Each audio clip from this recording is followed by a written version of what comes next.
Okay बेटा, math chapter 1 relations and functions. Okay, एक बड़ी अच्छी बात होता है रिलेशन फंक्शन। एक्चुअली हम लोग क्या देते हैं, पहले होता था सेट्स, उसके बाद क्या होता है कार्टेशियन प्रोडक्ट, उसके बाद रिलेशन, उसके बाद फंक्शन। सेट हो गया, रिलेशन हो गया, और फंक्शंस भी काम में आ रहा है ना। क्लियर?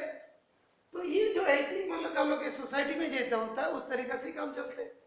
ओके, जैसे मतलब एक इंडिविजुअल दूसरे इंडिविजुअल के साथ बिजनेस रिलेशन है, ओके, तो उसके बाद क्या होगा, फंक्शनिंग भी चलते रहते हैं।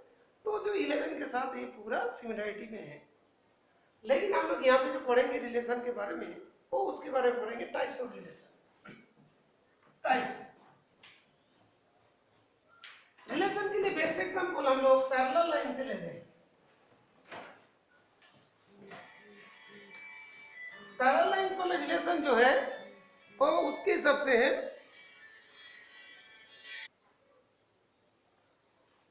तो पैरेलल वाले रिलेशन का जो बात होती है जियोमेट्रिकल रिलेशन है। जियोमेट्रिकल रिलेशन उसमें से टाइप्स ऑफ रिलेशन आसान तरीका से समझ में आ जाता है।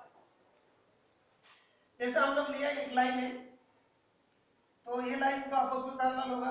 L1 एक लाइन था, तो L1 के साथ पैरेलल जरूर होगा, खुद के साथ पैरेलल होते हैं लाइंस।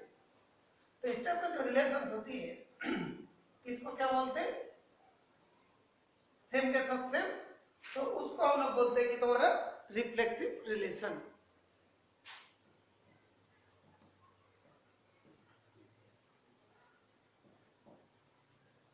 इसे क्या बोलेंगे, reflexive relation. That is a step आएगा और ए रिलेशन इस पैटर्न में हुआ, खुद के साथ रिलेटेड है, तो क्या होगा, वो हुआ रिफ्लेक्सिव रिलेशन। दूसरा है, जैसे मान लो एक लाइन है गया L1, एक लाइन हुआ L2, ये दोनों आपस में पैरेलल है, L1 parallel L2, L2 parallel L1 भी है। तो इस रिलेशन इस टाइप का है, ए रिलेशन बी है, that denotes B relation A B हो रहा है। इस रिलेशन को हम लोग बोलते हैं सिमेट्रिक रिलेशन।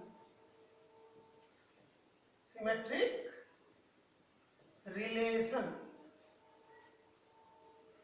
और एक रिलेशन की बात होती है तीन के रेस्पेक्ट में, जैसे L1 पैरेलल L2 हो, L2 लाइन L3 के साथ पैरेलल हो, तो L1 L3 के साथ भी पैरेलल हुआ। जैसे मतलब तीन लाइन ऐसे ले लेते, L1 L2 L2 फिर L3 के साथ पैरेलल है, तो तीनों आपस में पैरेलल हुआ, फर्स्ट एंड लास्ट भी पैरेलल होगा। एक इस टाइप का रिलेशन है, ए के साथ बी का रिलेशन है, बी के साथ सी का रिलेशन है, दैट डिनोट्स क्या है, ए रिलेशन सी बी है। इस टाइप का रिलेशन को क्या बोलते हैं, ट्रांजिटिव रिलेशन। अभी ये रिलेशन पैरेलल वाला रिलेशन ऐसा है जहां पे रिफ्लेक्सिव भी है, सिमेट्रिक भी है, ट्रांजिटिव भी है, तीनों ही प्रेजेंट है, रिफ्लेक्सिव, सिमेट्रिक एंड ट्रांजिटिव। ये तीनों ही प्रेजेंट होगा तो उसको क्या बोलते हैं, इक्विवेलेंस रिलेशन।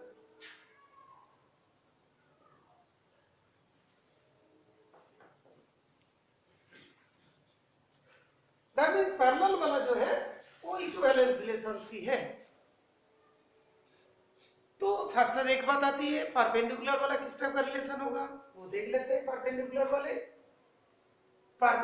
वाले बढ़िया एक रिलेशन, जिसमें से परपेंडिकुलर वाले रिलेशन क्या होगा देखते हैं। L1 लाइन L2 के साथ, L1 एक लाइन और L2 एक लाइन आपस में परपेंडिकुलर, तो L1 कभी भी L1 का परपेंडिकुलर नहीं होगा। तो इसमें क्या हुआ, ये रिलेशन ए नहीं है, ये रिलेशन ए नहीं है, तो इसके मतलब ये रिफ्लेक्सिव नहीं होगा। लेकिन L1 perpendicular to L2, that means L2 is perpendicular to L1, that means a symmetric है। अभी देखो एक लाइन L1 है, एक लाइन L2 है, ये आपस में परपेंडिकुलर, L2 भी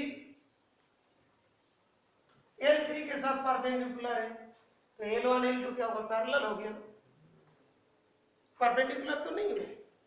तो इसने लिखा कि L1 परपेंडिकुलर टू L2 हो, L2 परपेंडिकुलर टू L3 हो, तो L1 L3 का परपेंडिकुलर नहीं होगा। दैट मीन्स इस रेस में हम लोग को पता चल रहा है कि ए रिलेशन बी है, ये वाला रिलेशन तो सिमेट्रिक वाला पता चल, ए रिलेशन बी है, बी रिलेशन सी है, तो ए रिलेशन सी नहीं है, तो ट्रांजिटिव नहीं हुआ, तो रिफ्लेक्सिव नहीं हुआ, ट्रांजिटिव भी नहीं हुआ, लेकिन सिमेट्रिक हुआ। ये भी एक एग्जांपल बहुत बढ़िया तरीके से ध्यान रखें, क्वेश्चन नंबर 10 का फर्स्ट पार्ट में इसको यूज कर सकते हैं।